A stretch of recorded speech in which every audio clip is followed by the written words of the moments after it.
First report ഗോവിന്ദച്ചാമിയുടെ remand റിപ്പോർട്ടിന്റെ വിവരങ്ങൾ റിപ്പോർട്ടറിന്. Jail ചാട്ടത്തിന് ശേഷം തമിഴ്നാട്ടിലേക്ക് കടക്കാനായിരുന്നു പദ്ധതി. റെയിൽവേ സ്റ്റേഷനിലേക്കുള്ള വഴി തെറ്റിയതിനാൽ എത്താനായില്ല. സഹതടവുകാരനോട് ജയിൽ ചാട്ടത്തെക്കുറിച്ച് പറഞ്ഞിരുന്നു. ജയിൽ ചാട്ടത്തിന് 6 മാസം മാത്രമേ ശിക്ഷയുള്ളൂ എന്ന് സഹതടവുകാരൻ പറഞ്ഞു. അരം ഉപയോഗിച്ചാണ് അഴി മുറിക്കാനുള്ള ബ്ലേഡ് ഉണ്ടാക്കിയതെന്നും റിമാൻഡ് റിപ്പോർട്ടിൽ പറയുന്നു. അർജുൻ കല്യാട് വീണ്ടും എത്തുന്നു നമുക്കൊപ്പം. അർജുൻ കല്യാട്, റിമാൻഡ് റിപ്പോർട്ടിന്റെ ഉള്ളടക്കം പരിശോധിക്കുമ്പോൾ എന്തായിരുന്നു ഗോവിന്ദച്ചാമിയുടെ പ്ലാൻ?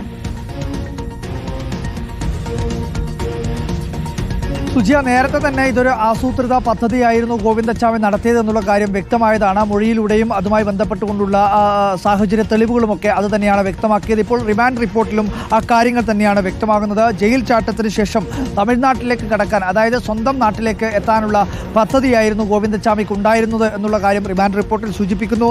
അതുപോലെ തന്നെ റെയിൽവേ സ്റ്റേഷനിലേക്കുള്ള റെയിൽവേ സ്റ്റേഷൻ ലക്ഷ്യം വെച്ചാണ് ഈ പ്രതി ഈ മേഖലയിലെ റെയിൽവേ സ്റ്റേഷൻ ലക്ഷ്യം വെച്ചുകൊണ്ടാണ് ജയിൽ ചാടിയതിനു ശേഷം പോയത് എന്നുള്ള കാര്യം കൂടി ഈ റിമാൻഡ് റിപ്പോർട്ടിന്റെ ഭാഗമായി സൂചിപ്പിക്കുന്നുണ്ട്.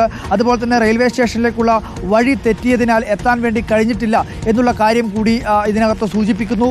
അങ്ങനെ ഈ പറയുന്ന പോലെ ആസൂത്രിതമായ പദ്ധതിയുടെ ഭാഗമായിട്ടുള്ള ഒരുപാട് കാര്യങ്ങളാണ് ഈ റിമാൻഡ് റിപ്പോർട്ടിനകത്ത് ഉള്ളത്. അതിലേറ്റവും പ്രധാനപ്പെട്ട കാര്യം ഈ ജയിൽ ചാട്ടവുമായി ബന്ധപ്പെട്ടുകൊണ്ടുള്ള കാര്യങ്ങൾ സഹതടവുകാരനോട് സൂചിപ്പിച്ചിരുന്നു എന്നുള്ള കാര്യം കൂടി ഈ റിമാൻഡ് റിപ്പോർട്ടിന്റെ ഭാഗമാണ്. അതിൽ പറയുന്നത് ഈ തടവു ചാട്ടത്തിന് ശിക്ഷ എത്രയാണ് ഉള്ളത് എന്നുള്ള കാര്യം സഹതടവുകാരനിൽ നിന്നും മനസ്സിലാക്കിയിട്ടുണ്ട് എന്നുള്ള കാര്യം കൂടി ഈ റിമാൻഡ് റിപ്പോർട്ടിനകത്ത് പോലീസ് സൂചിപ്പിക്കുന്നുണ്ട്.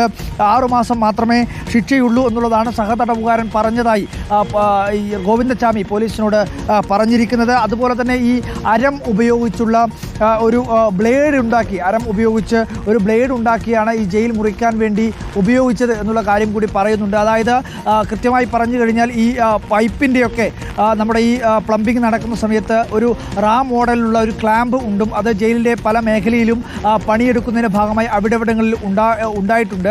ആ ക്ലാമ്പ് ഉപയോഗിച്ചാണ് ഈ പറയുന്നത് പോലെ അഴിമുറിക്കാനുള്ള ബ്ലേഡ് ഉണ്ടാക്കിയെടുത്തത്. അതിന് സഹായിച്ചിട്ടുള്ളത് അരം ആണ് എന്നുള്ള കാര്യം കൂടി പറയുന്നുണ്ട് ഈ റിമാൻഡ് റിപ്പോർട്ടിനകത്ത്. എന്തായാലും റിമാൻഡ് റിപ്പോർട്ടിനുള്ള വളരെ പ്രധാനപ്പെട്ട കാര്യം ഇയാൾ ഈ പറയുന്നത് പോലെ, അതായത് സഹതടവുകാരനോട് ഉൾപ്പെടെ ഈ ജയിൽ ചാട്ടവുമായി ബന്ധപ്പെട്ടുകൊണ്ട് സംസാരിക്കുകയും അതിൻ്റെ ആലോചനയും ഒക്കെ നടത്തിയിരുന്നു. പക്ഷേ എന്നിട്ട് പോലും ഈ പറയുന്ന രീതിയിൽ ജയിലിനകത്തുള്ള ഉദ്യോഗസ്ഥർക്ക് ഇത് മനസ്സിലാക്കാൻ വേണ്ടി കഴിഞ്ഞിട്ടില്ല എന്നുള്ളതാണ് അതിൻ്റെ ഗൗരവം. കാരണം ഇതുമായി ബന്ധപ്പെട്ടുകൊണ്ട് സഹതടവുകാരോട് സംസാരിക്കുമ്പോൾ അത് മനസ്സിലാക്കിയെടുക്കാനുള്ള ഒരു സംവിധാനം ജയിലിനകത്തില്ലേ എന്നുള്ള സംശയം പ്രധാനമായും ഉയരുന്നുണ്ട്.